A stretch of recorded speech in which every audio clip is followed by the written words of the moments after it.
तो जो टच करने का बोध है वो मुझे विशेष प्रकार के स्पर्श संवेदियों, जो टच सेंसर्स लगे हुए हैं उसके द्वारा होता है। ठीक है, संवेदी मतलब सेंसर्स। कुछ भी हो,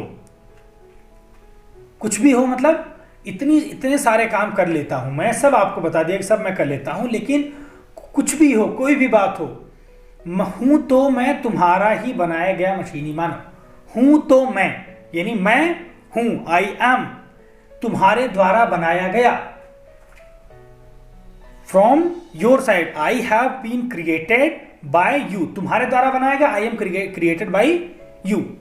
मशीनी मानव, अ मशीन मैन, मैन का मतलब ह्यूमन बीइंग, लेकिन ह्यूमन बीइंग कौन सा, ये लिविंग वाला नहीं, नॉन लिविंग वाला।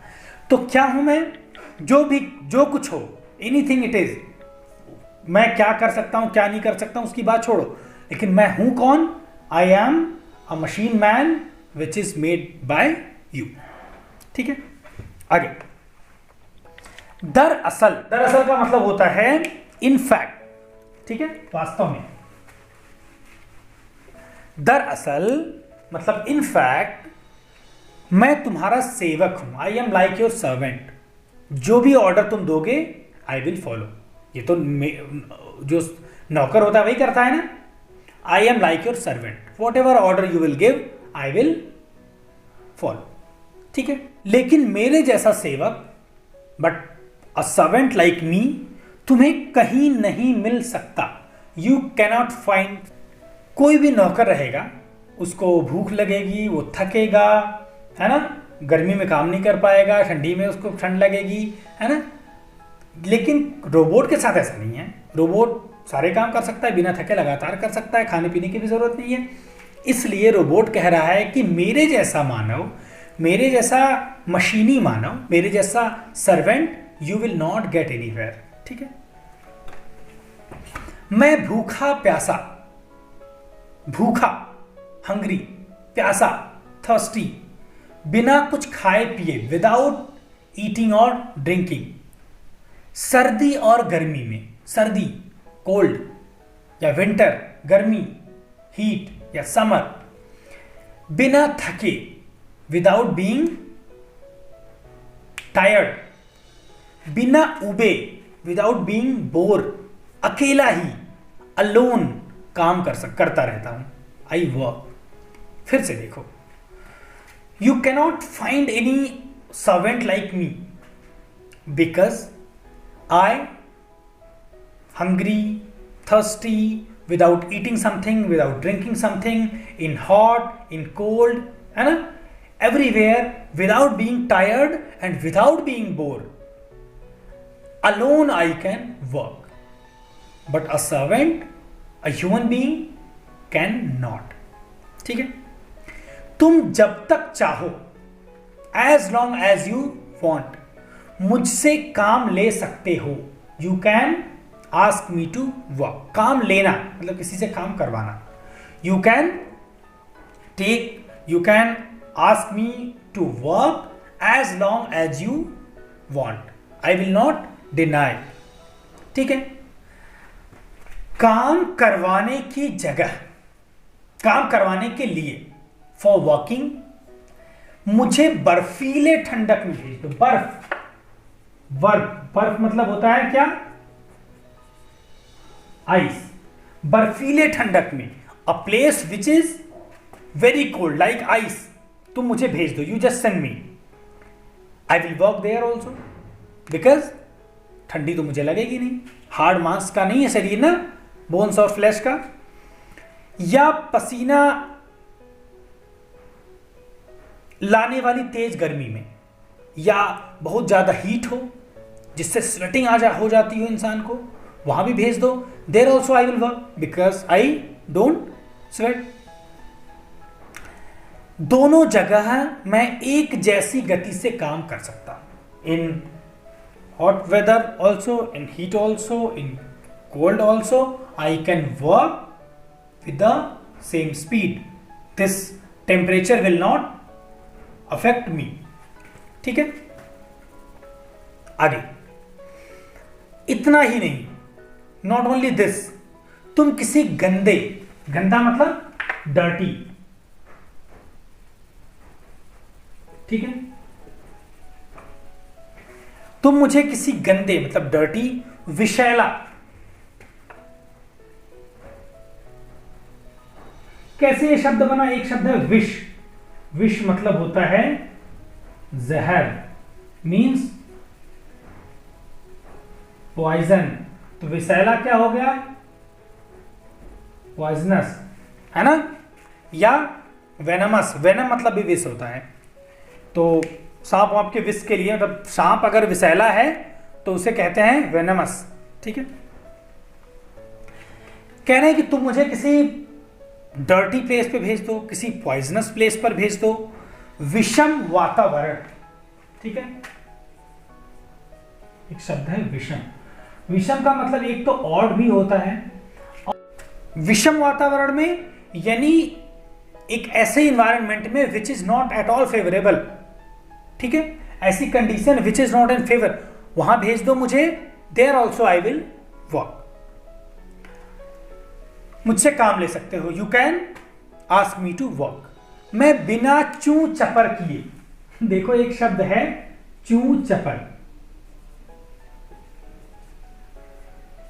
ठीक है। चू चपर करना मतलब टू से समथिंग, लेकिन कैसा वाला है ये अलग वाला है।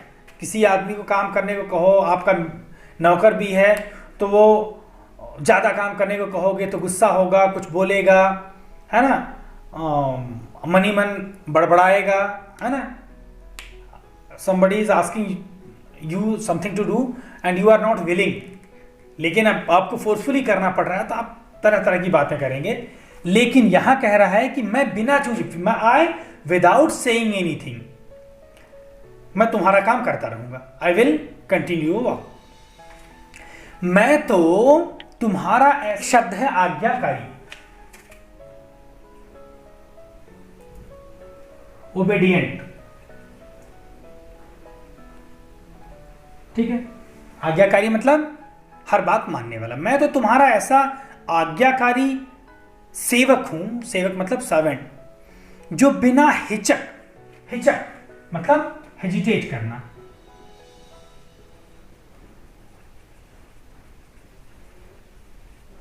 ठीक है, विदाउट हेजिटेशन, और विरोध, विरोध मतलब होता है अपोज करना, विदाउट हेजिटेशन, विदाउट अपोजिंग, जो बिना हिचक और विरोध के काम कर सकता है, बिना किसी हेजिटेशन के, बिना किसी अपोज किए हुए मैं काम करता हूं। मैं अकेला ही 20-25 मजदूरों के बराबर काम कर सकता हूं। आई कैन वर्क अलोन, और अलोन काम करता हूं, दैट इज अनदर थिंग। 20-25 मजदूरों के बराबर, इक्वल टू 20-25 पीपल। मजदूर एक शब्द आया है, मजदूर मतलब होता है, एक वर्ड आएगा श्रमिक, इसका मतलब भी होता है लेबरर, ठीक है। तो मैं, I alone can work equal to 20-25 people. कोई दिक्कत यहां तक नहीं ना? होगी दिक्कत तो आप संपर्क कर सकते हैं, आई एम ऑलवेज अवेलेबल, ठीक है। आगे क्या है? अब मैं तुम्हें उन कामों के विषय में बताता हूं। अब, नाउ, मैं, I, now I am going to, मैं तुम्हें मतलब टू यू, उन कामों, दोज वर्क्स के विषय में, अबाउट, बताता हूं, I am going to tell, जो कोई भी हार्ड मांस से बना मजदूर नहीं कर सकता। A labourer which is a normal human being which is made of bones and flesh, that person cannot do so many types of things, but I can do. I'm going to tell you about those works. Which type of works are there?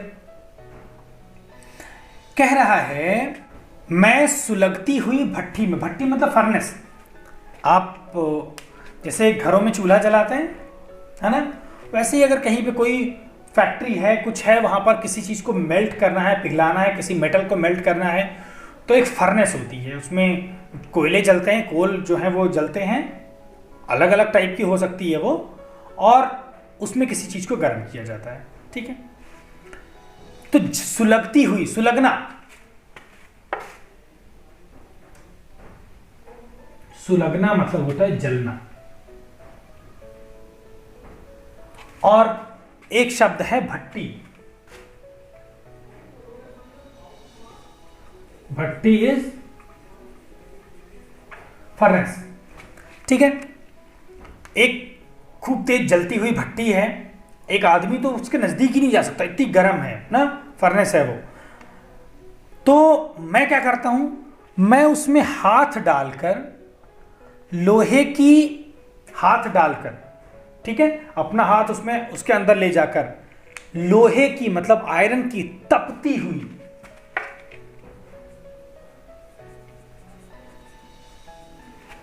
ठीक है, तपती हुई मतलब जलती, या गर्म मतलब heat, hot.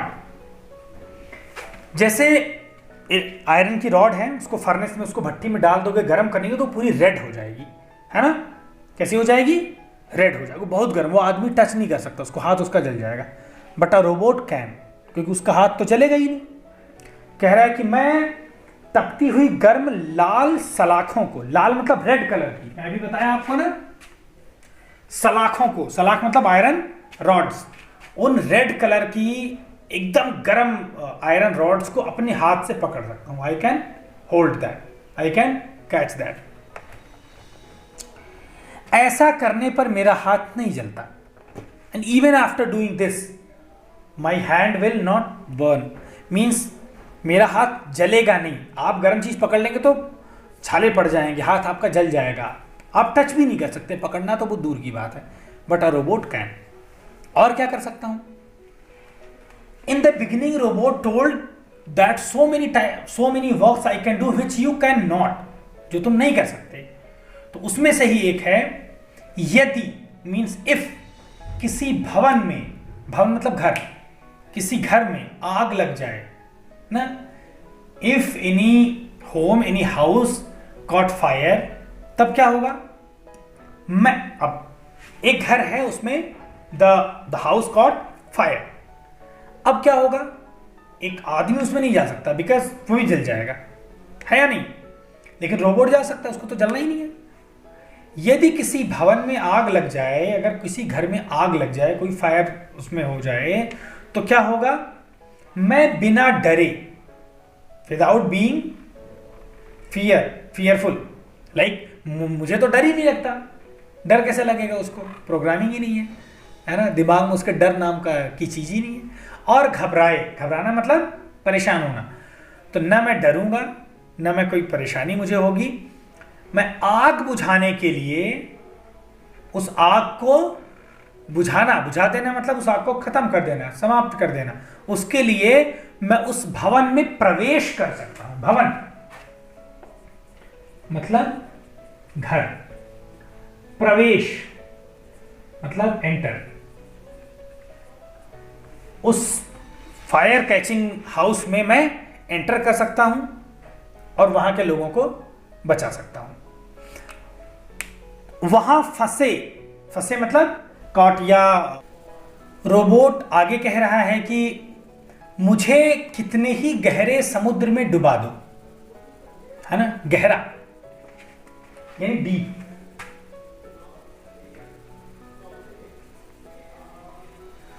मुझे कितने ही गहरे ओशन में, समुद्र में, समुद्र तो पढ़ लिए हो ना सेकेंड चैप्टर, कितने ही गहरे समुद्र में डुबा दो। डुबा देना मतलब किसी को पानी के अंदर डाल देना। उसकी तलहटी पर, तलहटी मतलब सरफेस, कौन सा सरफेस? नीचे वाला, ग्राउंड वाला।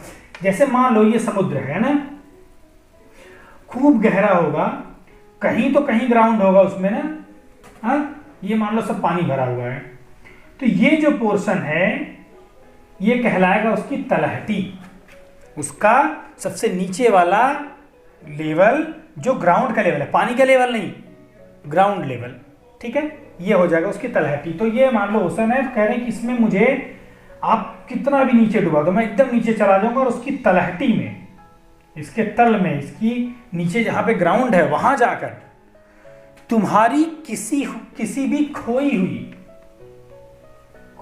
मतलब लॉस्ट, तुम्हारी किसी भी खोई हुई वस्तु को ढूंढ कर ला सकता हूं।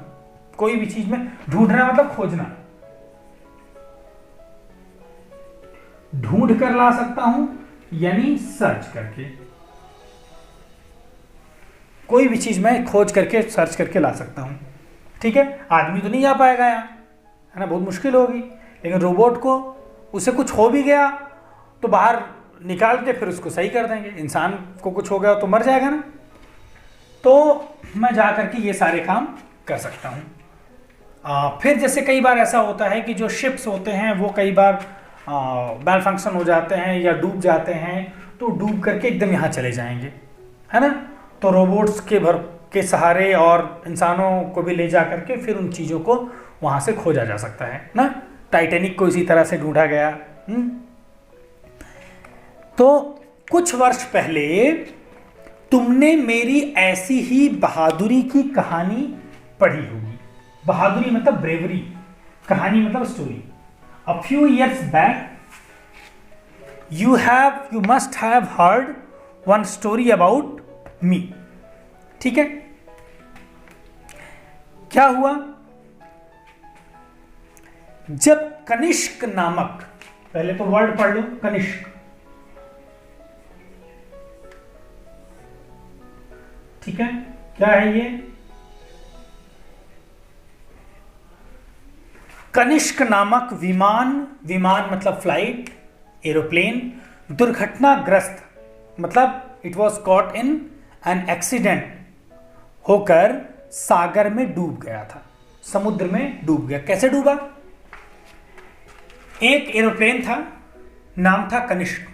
Kanishka was a great king of India, उन्हीं के नाम पर इस एरोप्लेन का नाम रखा गया कनिष्क। ठीक है, ये जून 1985 की बात है। जून 1985 में टोरंटो से एक फ्लाइट आ रही थी। The flight started from Toronto and it was going to London and after that to New Delhi.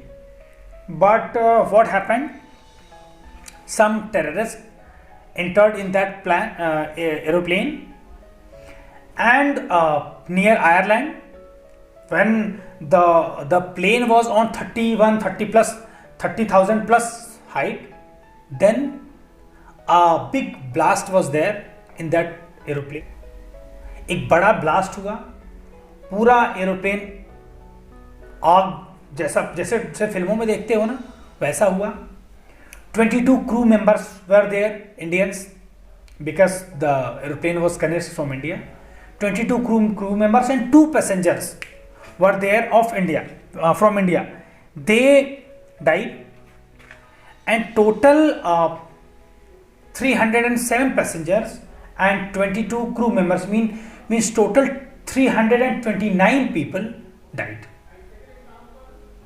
Okay, बहुत बड़ा हादसा था। एक साथ 329 लोग, 329 लोग मारे गए। इसमें से 24 were Indians, 22 crew members and 2 passengers. ये बात कब की है? 1985, जून 23 जून और समथिंग, जून 1985। ये एक तरह का रेवेंज था। आप बड़ी क्लासेस में जाएंगे, आप पढ़ेंगे। इंडिया में अमृतसर में एक गोल्डन टेम्पल है, वहां पर एक टेररिस्ट को पकड़ा गया तो मंदिर के अंदर घुस करके कार्रवाई की गई थी। तो उस मंदिर में एंटर करने की वजह से कुछ लोग जो थे इस पर्टिकुलर कम्युनिटी के, वो बहुत गुस्सा थे, बहुत नाराज थे इंडियन गवर्नमेंट से, और उसका रेवेंज लेने के लिए उन्होंने ऐसा गंदा काम किया। तो ज़्यादातर विदेशी लोग थे इसमें, क्रू मेंबर्स और 2 पैसेंजर्स को छोड़ करके बाकी 305 पीपल जो हैं वो वो दूसरे देशों के थे और सब मर गए। और 30,000 प्लस फीट की ऊंचाई पर एरोप्लेन में ब्लास्ट होता है तो क्या होगा समुद्र के ऊपर, अटलांटिक ओशन के ऊपर, तो वो पूरा ब्लास्ट होने के बाद उसका मलबा यानी उसका जो टुकड़े टुकड़े हो करके जो पूरा जहाज था वो नीचे आकर के समुद्र में गिर गया। ठीक है, तो क्या लिखा है कि जब वो सागर में डूब गया गिरने के बाद, अब यहां ओशन है और यहां पर वो फ्लाइट जो है यहां पर इसमें ब्लास्ट हो रहा है, तो ब्लास्ट होने के बाद टूट करके क्या गिरेगी, समुद्र में गिरेगी और नीचे चली जाएगी। तो मैंने क्या किया, वह मैं ही था, इट वॉज मी, जो उसके मलबे को, मलबा, ठीक है, व भी लिखते हैं कई जगह, वह भी लिखा हुआ, यहां जैसे वह लिखा हुआ मलबा ना, वैसे ही मलबा होता है ये, यानी अवशेष। यानी कोई चीज अगर टूट फूट जाए तो टूटने के बाद उसके जो कुछ थोड़ा बहुत बच जाए, दैट इज मलबा। जैसे एक घर है वो टूट गया, मान लो एकदम खराब हो गया, तो जो थोड़ा बहुत उसकी ईंट और वगैरह बचेगा दैट इज मलबा। या कहीं ब्लास्ट हो गया तो कुछ बचेगा टूटा फूटा हुआ, वो उसका मलबा है। तो मैं उसके मलबे को समुद्र की तलहटी से, समुद्र के एकदम बिल्कुल नीचे से बाहर निकाल करके ले आया। ठीक है, बहुत लंबी इन्वेस्टिगेशन हुई, एक आदमी उसमें दोषी पाया गया, उसको 10 इयर्स का के लिए जेल भेजा गया, लेकिन ये बहुत बड़ा इंसिडेंट था। 329 लोगों का, 329 लोगों का मारा जाना बहुत बड़ा एक्सीडेंट था, बहुत बड़ी दुर्घटना थी। ठीक है, फिर बाहर निकाल कर आया तो रोबोट ने वहां भी बड़ी हेल्प की थी।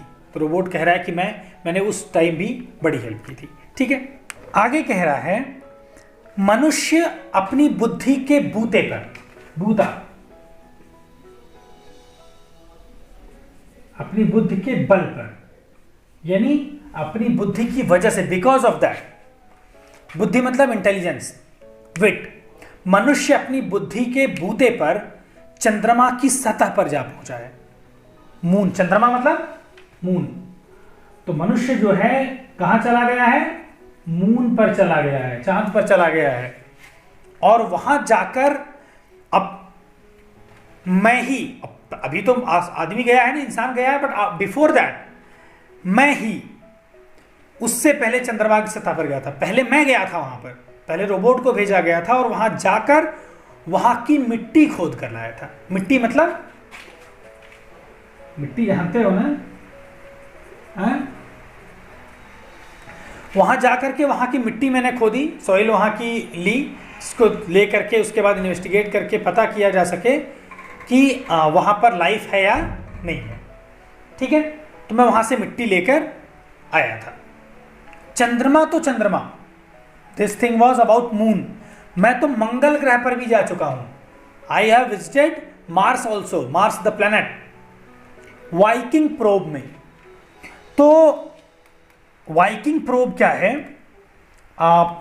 नासा की तरफ से, जो अमेरिका की स्पेस एजेंसी है, नासा की तरफ से एक मिशन था जो 1975 के आसपास शुरू हुआ था, और उसमें वाइकिंग प्रोब में वाइकिंग 1, वाइकिंग 2 करके रोबोट्स भी भेजे गए थे, और वो मंगल ग्रह पर भेजे गए थे वहाँ की कंडीशंस के बारे में जानकारी लेने के लिए, इंफॉर्मेशन इकट्ठा करने के लिए, और लंबा मिशन था। और वाइकिंग प्रोब में उनको, वाइकिंग्स को छोड़ भी दिया गया काफ़ी लंबे समय के लिए, वो 1975 से 1983 तक चला था। तो यहाँ कह रहा है कि मैं मार्स पे भी जा चुका हूँ, वाइकिंग प्रोब में मैं ही गया था, मतलब रोबोट ही गया था, और मैंने ही मंगल की सतह पर जाकर, देखो एक शब्द आया था अध्ययन, इसका मतलब होता है स्टडी। वहां जाकर के मैं वहां की कंडीशंस की स्टडी करने के लिए गया था। वहां जाकर मैंने लाल मिट्टी खोदी थी, मार्स की रेड कलर की सॉइल, और उसका परीक्षण करना, टेस्ट करना। ठीक है, और मैंने उसका टेस्ट किया और पता लगाया, आई गॉट टू नो कि मंगल ग्रह पर कोई जीवन नहीं है, there is no life on Mars. तो मैं वहाँ की मिट्टी ले करके उसको इन्वेस्टिगेट करके मैं पता लगा सका। ठीक है, तो कितना रोल है उसका। कनिष्क जो एरोप्लेन क्रैश हुआ था, जो ब्लास्ट हुआ था, उसको उसका मलबा निकालने में, है ना, वाइकिंग प्रोब में मार्स पर जाने में, है ना, बहुत सारे काम रोबोट ने किए हैं। This para is done. Next, यह तो ठीक है कि मैं चल सकता हूं, आई कैन वॉक, हाथों से काम कर सकता हूं, I can walk with my hands, देख सकता हूं, आई कैन सी, वस्तुओं को छू सकता हूं, I can touch the things. लेकिन अभी, बट नाउ, मैं गंध का अनुभव नहीं कर सकता हूं। गंध मतलब स्मेल।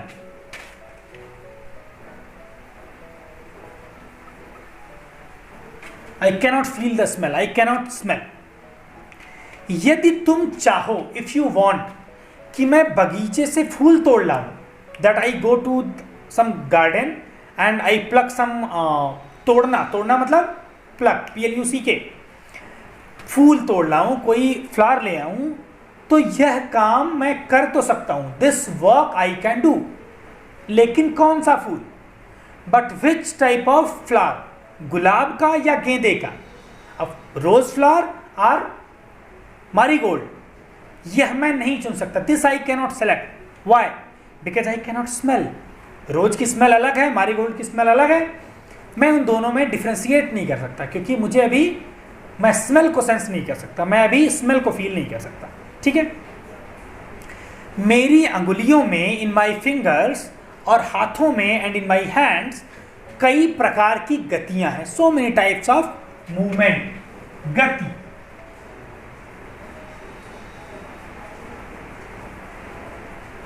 ठीक है, गति मतलब मूवमेंट। लेकिन अभी तुम्हारे हाथों की अंगुलियों की गतियों से कम है। मैं बहुत सारे काम कर सकता हूं, लेकिन जो मूवमेंट मेरी फिंगर्स में है, वो मूवमेंट तुम्हारी फिंगर्स के मूवमेंट से थोड़ा कम है। जितना अच्छे से तुम अपनी फिंगर्स को मूव कर सकते हो, उतने अच्छे से मैं अभी नहीं कर सकता हूँ। ठीक है, करने लगेगा तो फिर ड्राइंग और पेंटिंग और बहुत बारीक काम, बहुत छोटे छोटे काम भी कर लेगा। ठीक है, आगे कहता है रोबोट कि चाहे कुछ भी हो, मैं तुम्हारे द्वारा बनाया हुआ, आई एम, तुम्हारा सेवक ही हूं, आई एम योर सर्वेंट।